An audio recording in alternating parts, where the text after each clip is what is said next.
Olá, sejam bem-vindos à nossa aula número 8 de História do Brasil. Hoje vamos falar sobre as reformas pombalinas e o rumo à independência. Sou o professor Luciano Vernieri e vamos então para essa nossa aula número 8.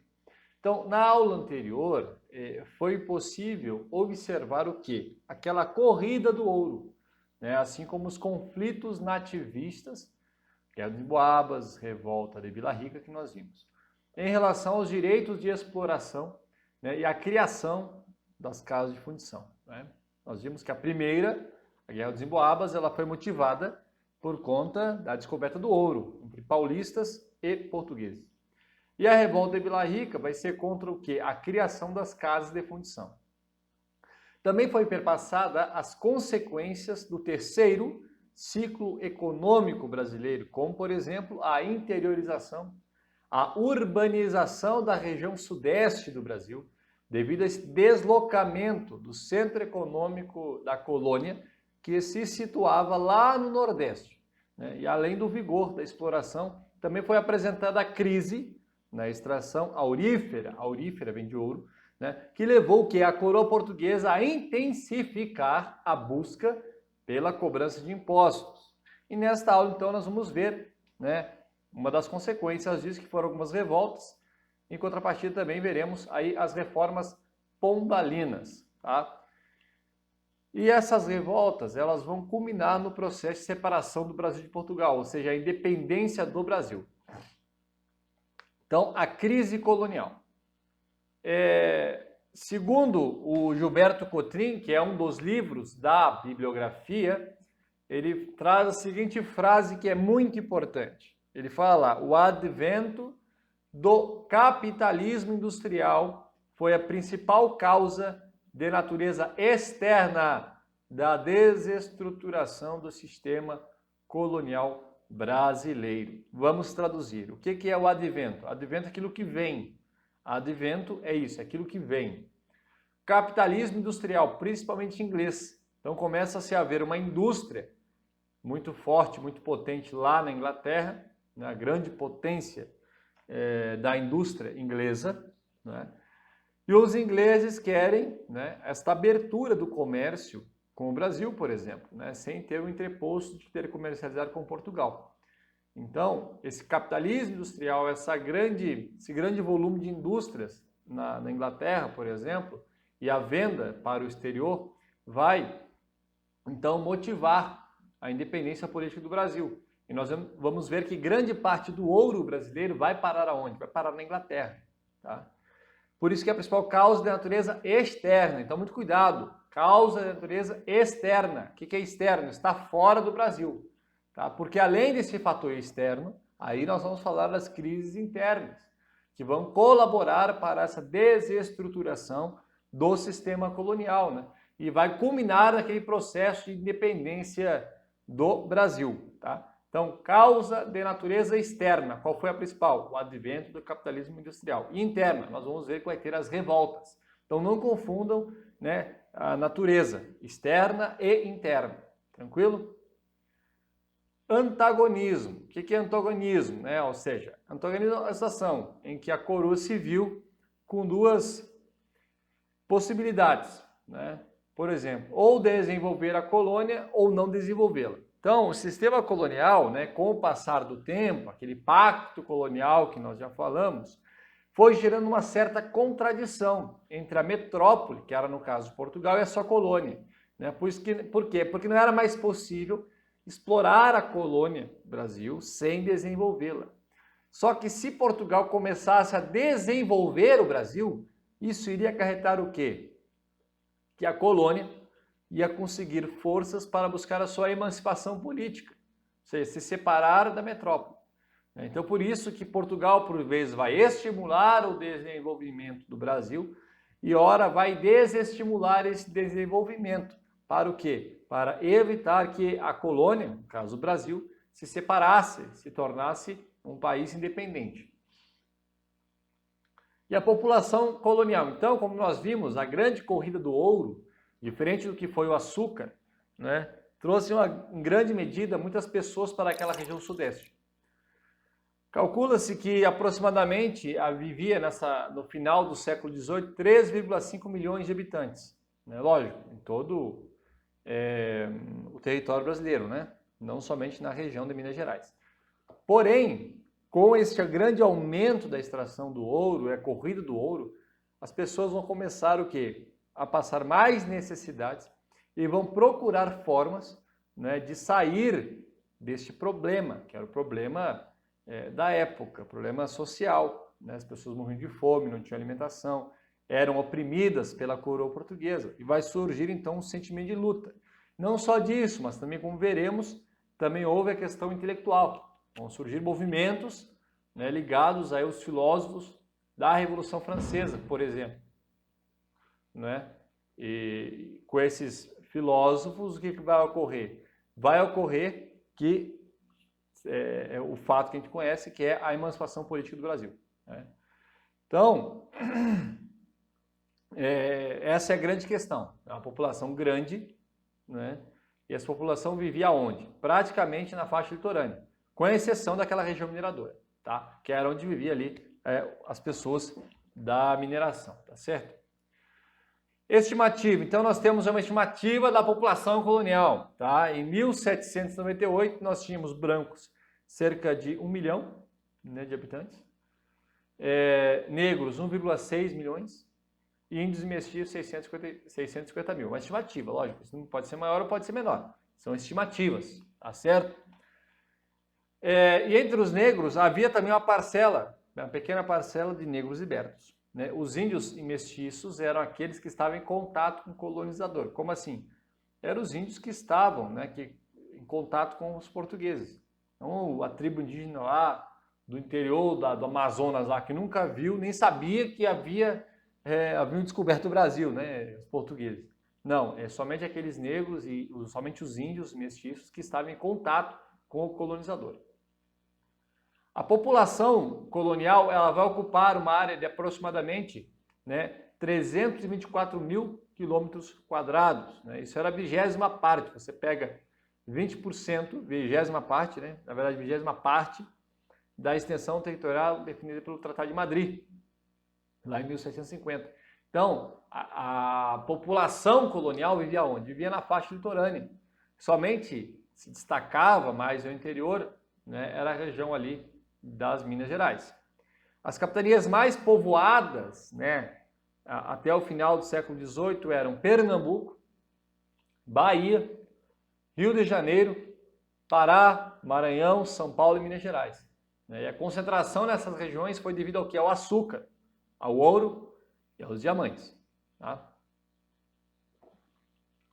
A distância entre as capitanias elas eram o que? Muito grandes.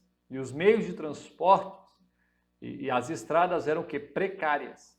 Devido a esses fatores, havia uma certa dificuldade naquelas relações comerciais internas. Né? Por conta disso, a população colonial mantinha mais relações comerciais diretamente com a metrópole portuguesa do que com as demais capitanias.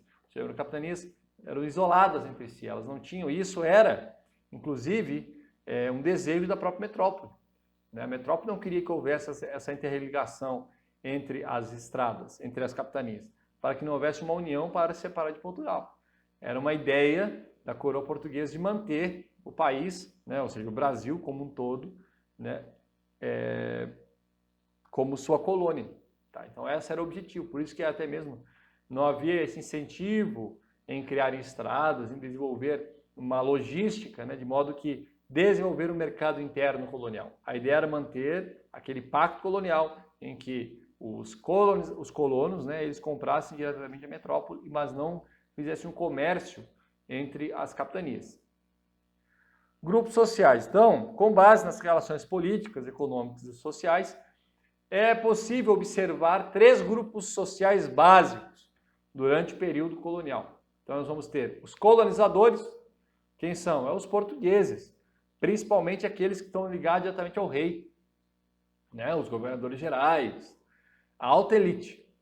Os colonizados, que no caso do Brasil foram os índios e também os negros, né, vindos da África, e os colonos, que eram pessoas, não eram os colonizadores, né, também não eram colonizados, mas eram pessoas que vinham para a colônia para então buscar melhores condições de vida e trabalhar, tá, na terra.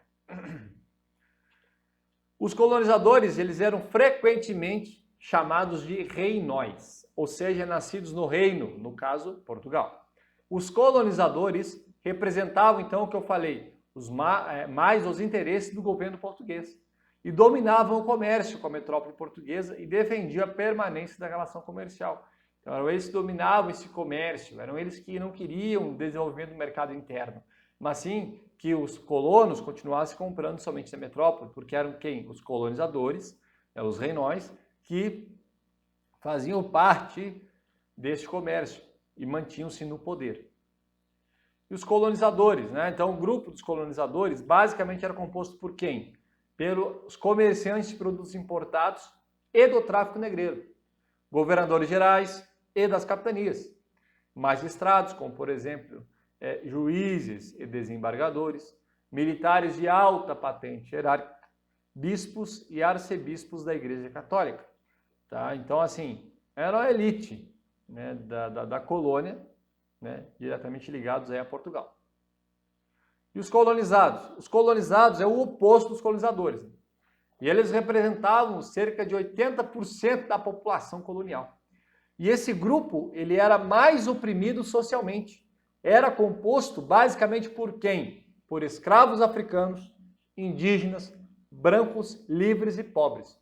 Então, era a parcela da população, a grande parcela, a maioria da população colonial, vivia nessas condições. Ou era escravo, ou era branco, livre e pobre.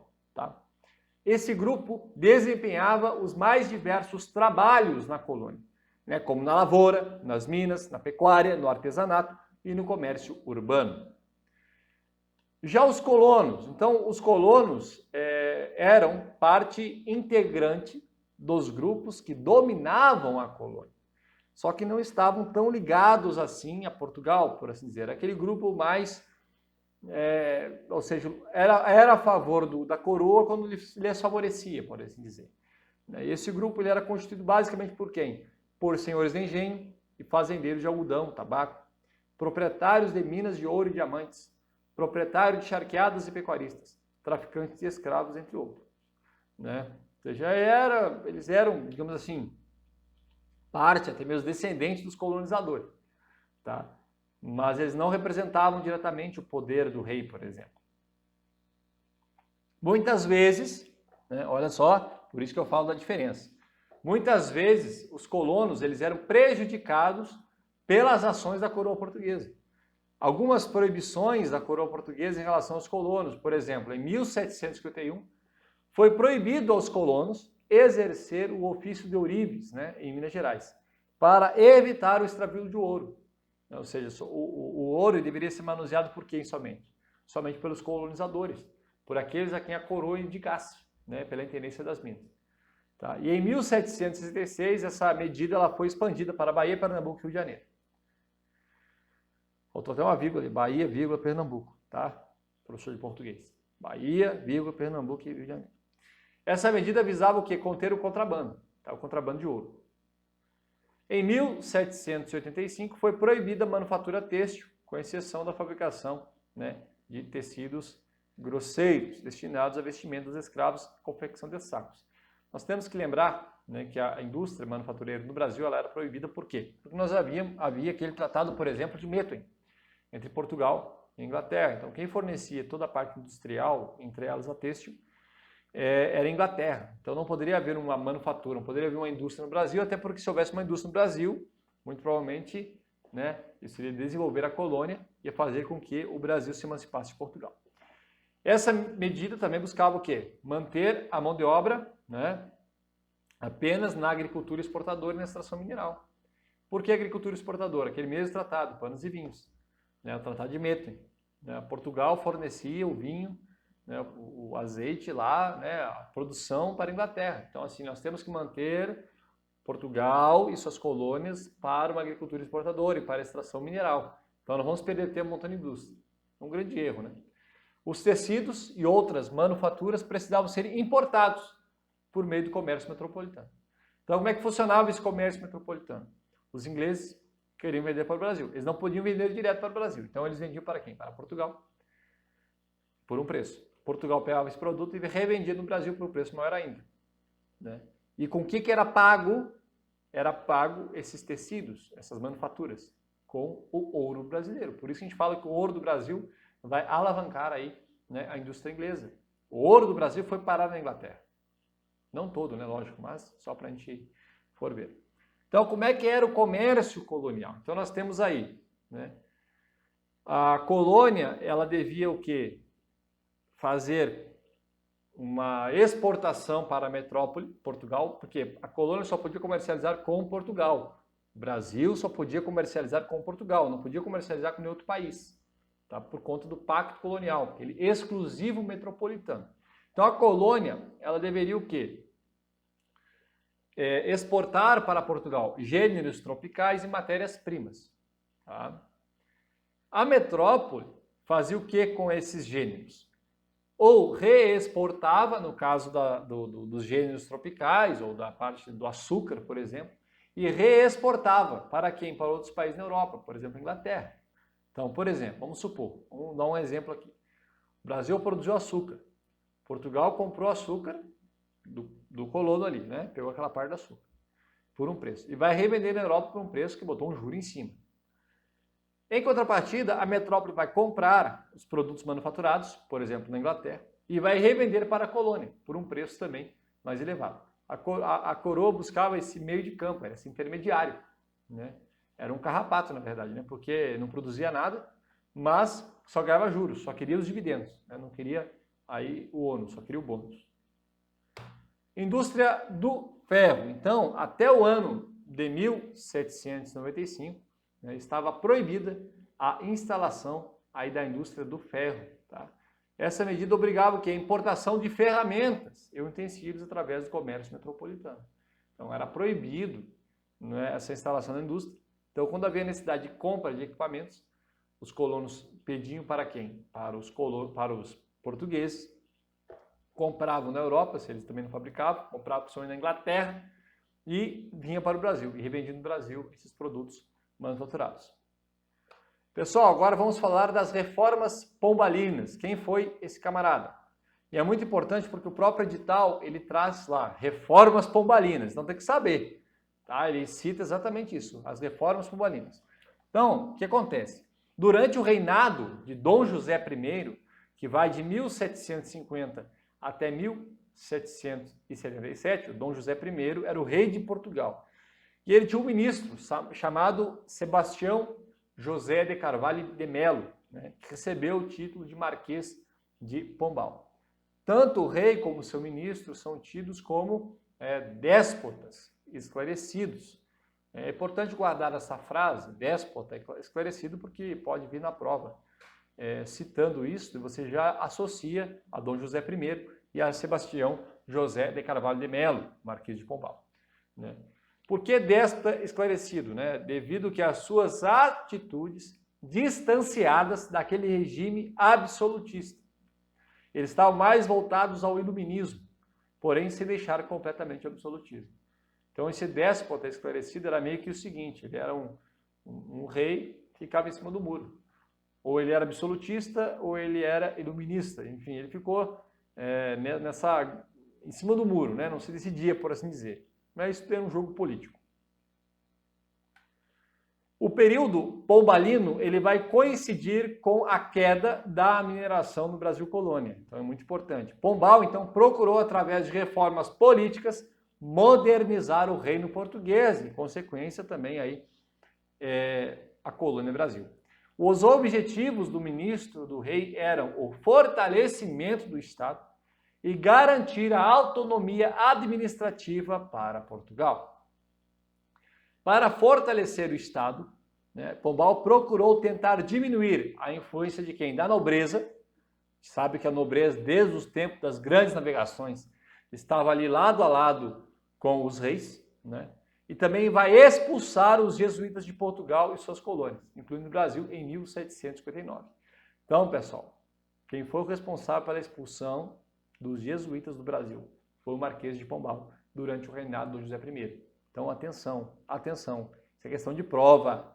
Questão de prova. Quem expulsou os jesuítas do Brasil? Marquês de Pombal, em 1759. Para tentar buscar a autonomia econômica, né, para o Estado português, Pombal procurou se desvencilhar dos acordos feitos com os ingleses. Né? Ou seja, por exemplo, o Tratado de Methuen, né? A partir do século XVII. Esses tratados foram firmados e Pombal vai tentar se desvencilhar, não é, dessa dominação inglesa. Desde a restauração portuguesa, né, lá em 1640, quando Portugal, então, deixou de ser domínio espanhol, o Brasil era a colônia portuguesa mais importante, principalmente a partir da descoberta do ouro, né, na qual se tornou uma importante retaguarda econômica para a sua metrópole. A partir, então, do declínio da exploração do ouro, o Marquês de Pombal vai resolver reorganizar, né, a administração do Brasil e reforçar o exclusivo metropolitano, né, o Pacto Colonial. O objetivo era obter uma maior transferência dos lucros da colônia Brasil para a sua metrópole, Portugal. Esse era o grande objetivo. Então, para reorganizar a estrutura administrativa do Brasil colônia, Pombal procurou centralizar o poder na colônia. Para isso, ele vai extinguir o regime de capitanias hereditárias, criado lá em 1534. Então, ele vai extinguir aí o regime de capitanias hereditárias. Com essa medida, Pombal terminou com o poder dos donatários, né, e reunificou o poder da colônia, que desde 1621 estava dividido em Estado do Maranhão e Estado do Brasil, né, cada qual com seu governador. Então, quem foi que unificou novamente o poder, né, no Brasil? Vai ser o Marquês de Pombal. Quem vai extinguir o regime das capitanias hereditárias? Vai ser o Marquês de Pombal. Tá? Lembram que as capitanias foram criadas lá em 1574 e elas coexistiram com o regime do governo geral? Pois é, o Marquês de Pombal vai extinguir as capitanias hereditárias.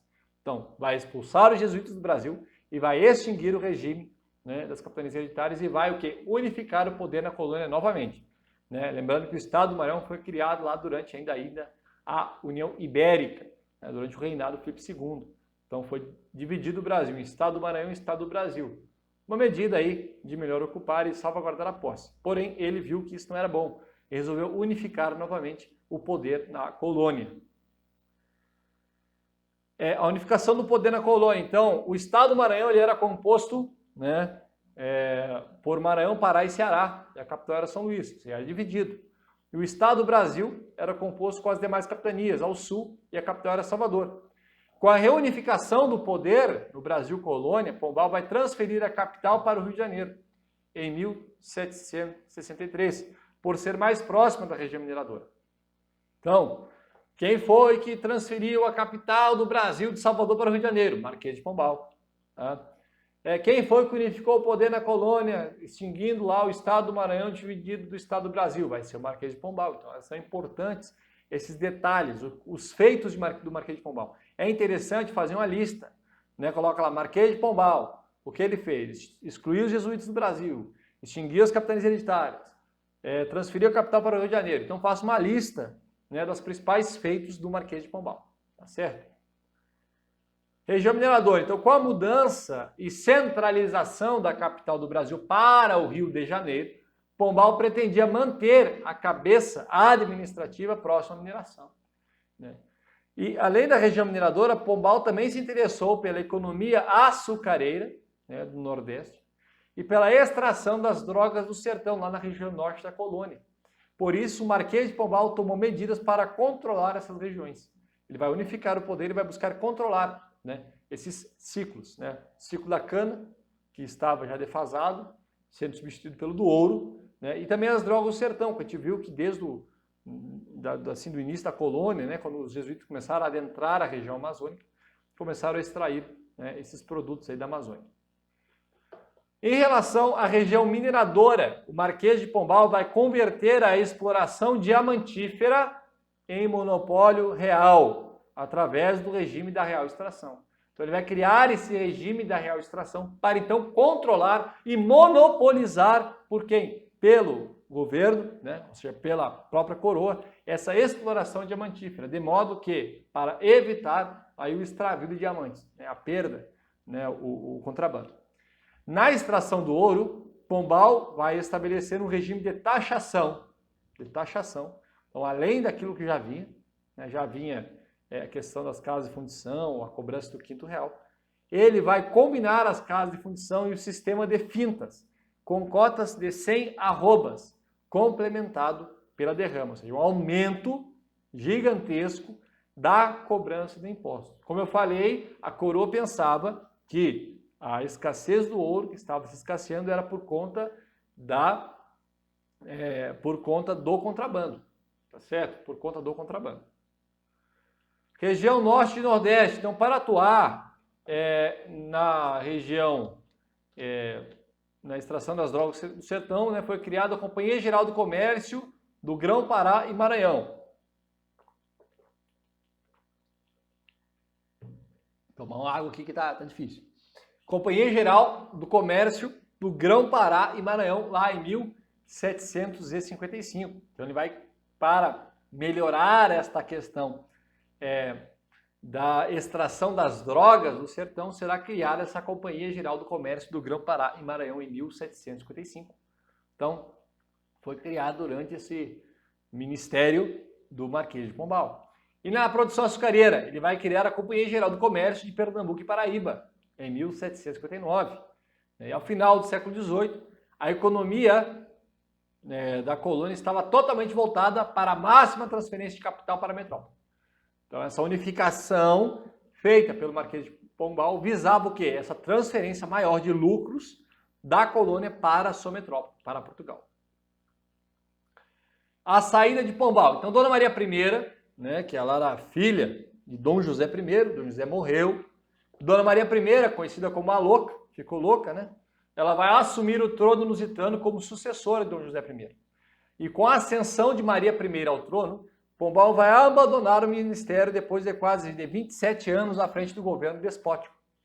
E foram tomadas algumas medidas após a saída de Pombal, com a extinção dessa Companhia Geral do Grão-Pará e Maranhão e também da Companhia Geral de Comércio de Pernambuco e Paraíba. Então, essas duas companhias gerais, elas foram criadas durante o Ministério de Pombal, durante o reinado de Dom José I, e só tiveram vigência durante esse período.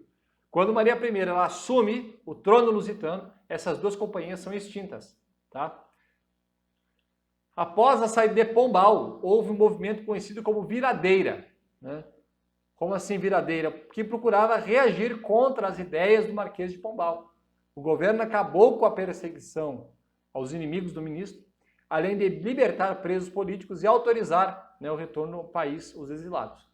Então, isso aqui é um pouco mais sobre a história lá de Portugal, né, mas é interessante de saber o quanto o Marquês de Pombal foi decisivo, né, no governo lusitano, tomando uma série de medidas. Esse movimento, entretanto, não tomou medidas muito radicais. Né? Na realidade, foram tomadas poucas medidas contrárias à política de Pombal. Alvará de 1785. Então, as medidas opressivas ao Brasil foram mantidas após a saída de Pombal. Então, a Maria I, a rainha de Portugal, ela vai decretar o Alvará de 1785, que vai proibir a atividade manufatureira no Brasil. Embora toda a repressão feita ao Brasil, isso não impediu, por exemplo, né, o ingresso da colônia num processo de desenvolvimento. Além disso, começaram a surgir movimentos emancipacionistas. O que são movimentos emancipacionistas que buscavam aí, né, a saída, a separação, né, do Brasil e de Portugal. E vamos falar das revoltas do período colonial agora. Então, vamos falar aqui dos conflitos. Então, com o passar do tempo, houve muita tensão entre colonos e colonizadores. Então, lembram, colonizadores eram aqueles ligados diretamente ao rei, né, à coroa, enfim, eram os que gostavam do regime colonial e queriam mantê-lo. Já os colonos, por vezes, queriam lucros e, por vezes, se fosse necessário separar o Brasil de Portugal, eles queriam.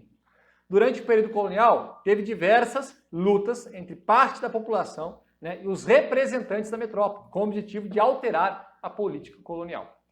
Entretanto, essas revoltas, conhecidas como nativistas, né, elas não tinham intenção de separar o Brasil de Portugal. Então, nós vamos ter dois tipos de revoltas, assim, dois tipos que eu falo, dois sentidos amplos, né, não no sentido estrito da palavra, mas assim, no sentido que você pode colocar dois grandes blocos de revoltas, nativistas e emancipacionistas, ou separatistas. nativista. Ela não queria separar o Brasil de Portugal. Ela queria resolver um conflito da região, um conflito que havia na região, mas não queria separar o Brasil de Portugal. Já as revoltas emancipacionistas, sim, havia um desejo de separar o Brasil de Portugal. Então nós vamos ter aqui 7 revoltas listadas. Nós vamos ter aqui a aclamação de Amador Bueno, lá em 1640. Segundo alguns historiadores, foi o primeiro movimento nativista. Se não vir a aclamação de Amador Bueno, o primeiro movimento nativista vai ser a insurreição pernambucana, que vai lutar contra a expulsão dos holandeses. Depois vamos ver a revolta de Beckman, em 1634, que foi aquela revolta dos colonos contra os jesuítas. Vamos ter a Guerra dos Palmares, que foi aquela luta entre os escravos fugidos, no Quilombo dos Palmares, contra os colonos, os bandeirantes. Também vamos ter a Guerra dos Emboabas, que era aquela luta pela disputa pela exploração aurífera. A Guerra dos Mascates, que era aquela luta entre os senhores de Engenho de Olinda e os comerciantes de Recife, por conta da queda da produção açucareira. E a Revolta de Vila Rica, que foi a revolta aí contra a criação das casas de fundição. Tá? Então aqui nós temos essas 7 revoltas mais importantes do período colonial, são revoltas nativistas, que não buscavam a separação do Brasil de Portugal. Ao final do século XVIII, começaram a surgir movimentos que tinham como objetivo, ou como escopo, pessoal, anota aí, escopo, o que quer dizer escopo? Objetivo. A palavra boa de ser usada em redação. Então, como escopo, como objetivo, separar o Brasil de Portugal e estabelecer a independência política. Dentre as revoltas separatistas ou emancipacionistas. Então, são esses 2 nomes que vocês poderão vir nessas revoltas. Nós vamos ter aqui 3 principais. A Conjuração Mineira, em 1789. A Conjuração Baiana, em 1798. E a Revolução Pernambucana, em 1817. Então, cuidado, Revolução Pernambucana com Insurreição Pernambucana. São 2 movimentos distintos. Então aqui nós temos o mapa do Brasil, já a partir do Tratado de Madrid ele estava com esse formato bastante próximo do que é hoje, faltando ali um pouco de Rondônia, Acre, enfim, que foram os últimos estados a serem incorporados ao território brasileiro, mas enfim.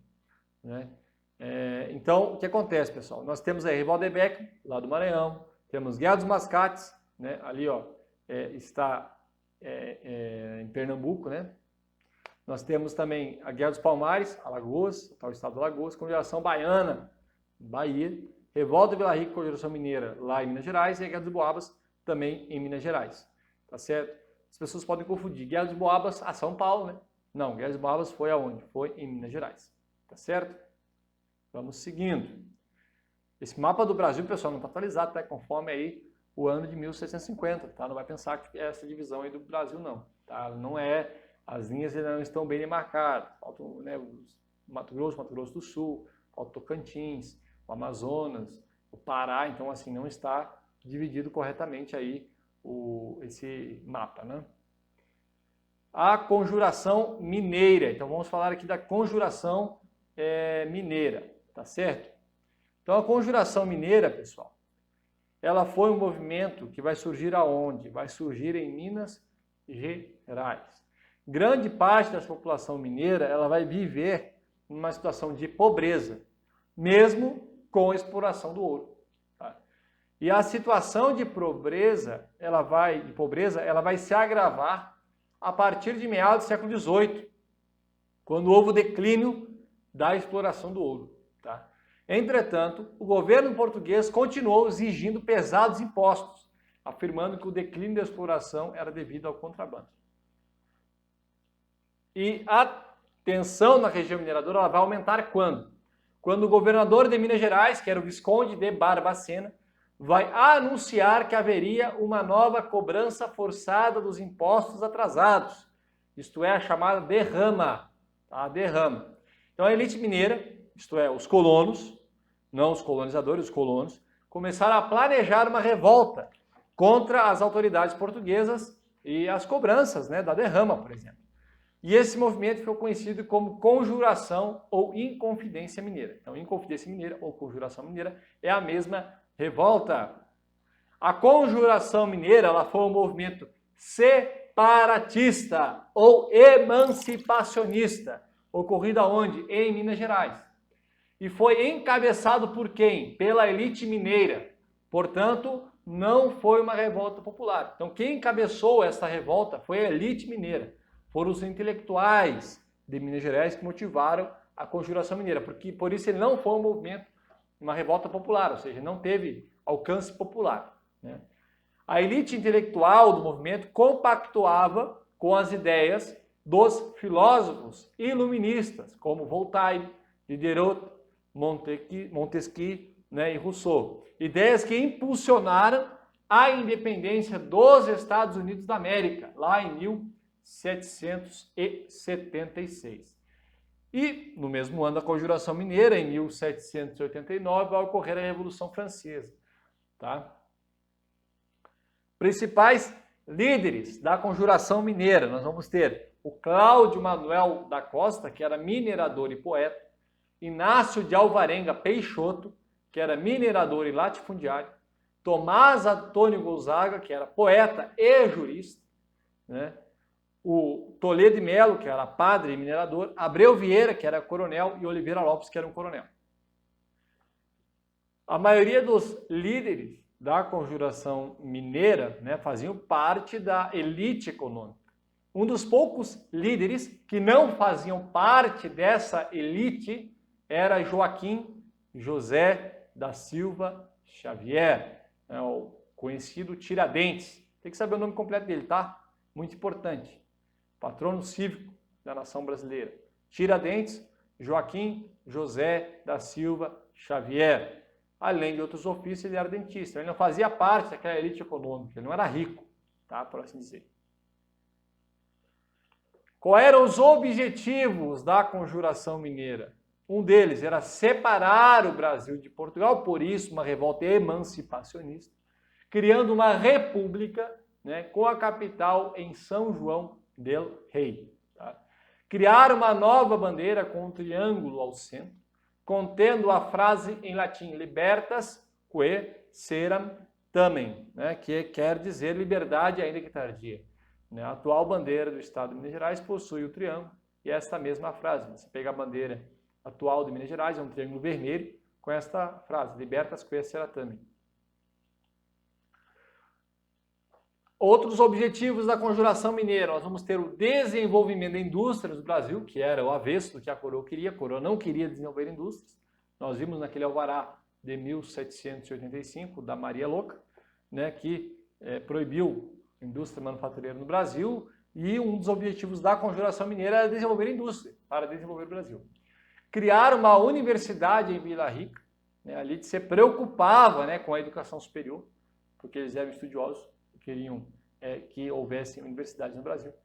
Criar um serviço militar obrigatório, incentivar a natalidade para favorecer o povoamento e oferecer pensões às mães com muitos filhos. Falta de organização estratégica. Então, os inconfidentes tinham pouca organização e planejamento para realizar seus planos. Além disso, não possuíam nem tropas, nem armas, nem apoio popular. Falei que uma revolta que não é popular, né? Os inconfidentes não tinham por finalidade terminar com a exploração social. Certamente foi esse um dos motivos, né, em que não havia esse alcance popular, porque não havia esse chamarisco, né, de melhorar a condição de vida da população em geral. Até se cogitava, né, libertar os escravos nascidos no Brasil, por exemplo. Porém, isso não foi suficiente para um alcance popular da revolta.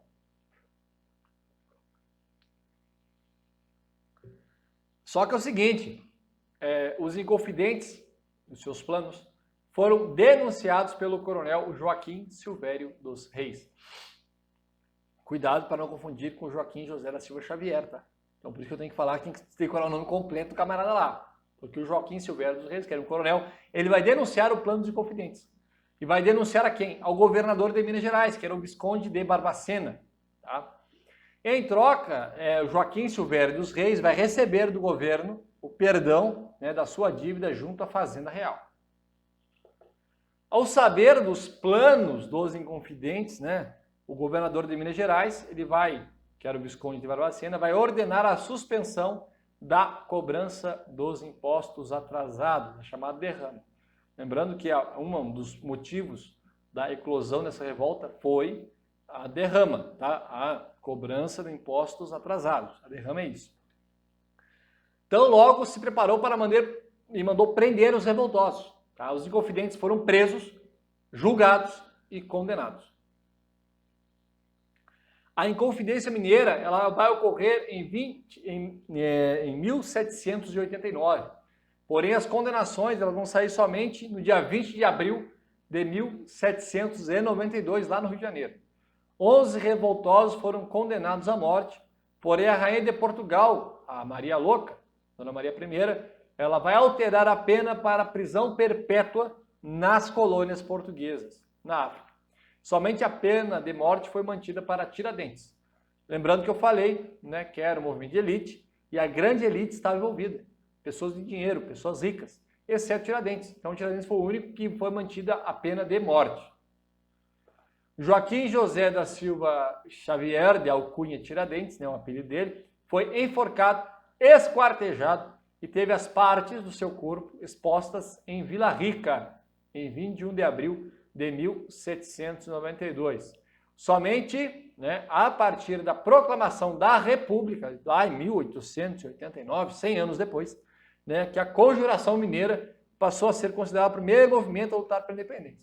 Tá? Então, qual foi o primeiro movimento a lutar pela independência do Brasil? Conjuração Mineira. Tá certo?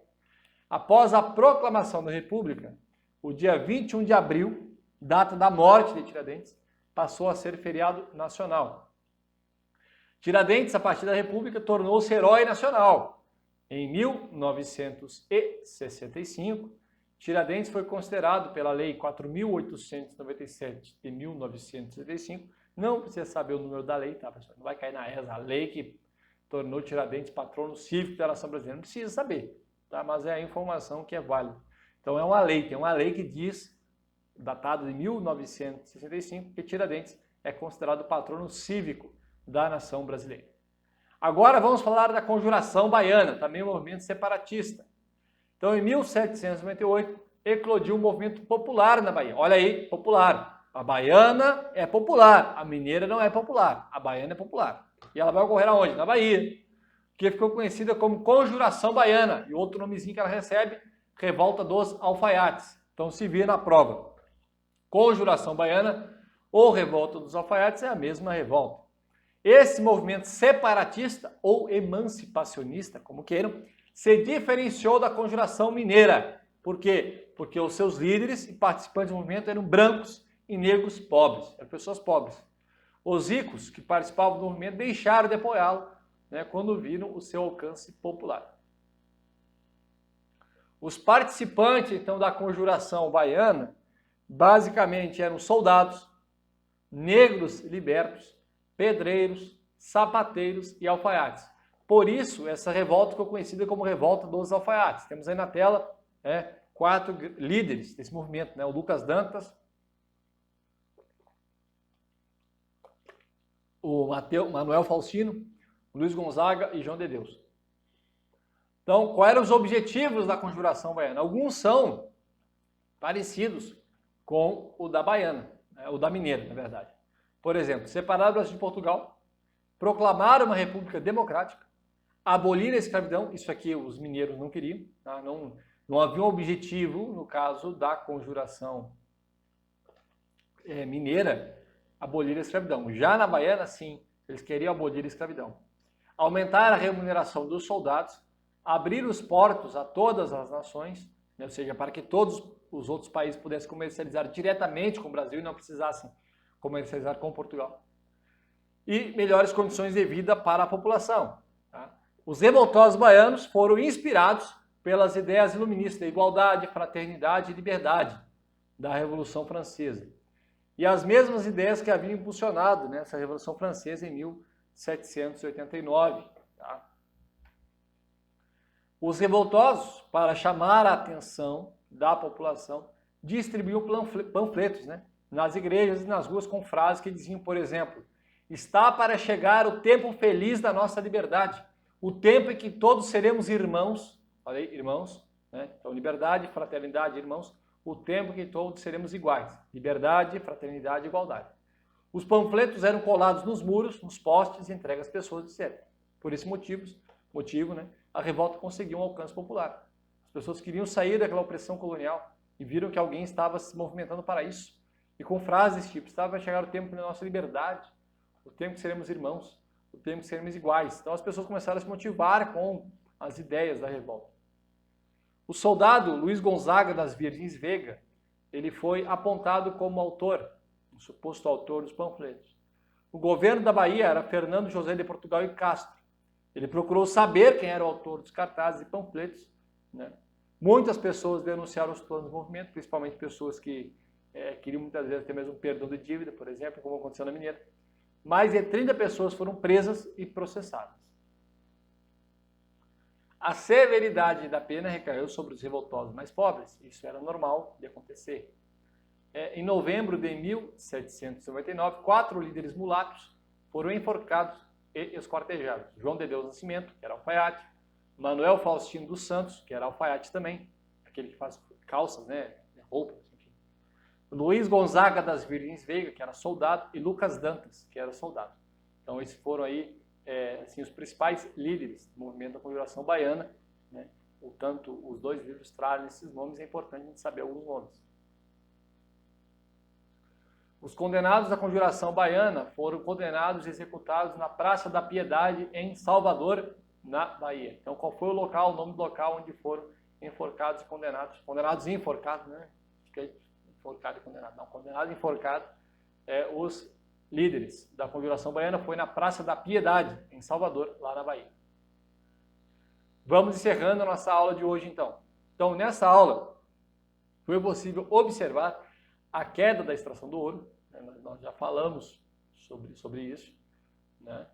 E a sua canalização para o fortalecimento da indústria inglesa. A principal causa de natureza externa da desestruturação do sistema colonial foi esse aumento da produção da indústria inglesa.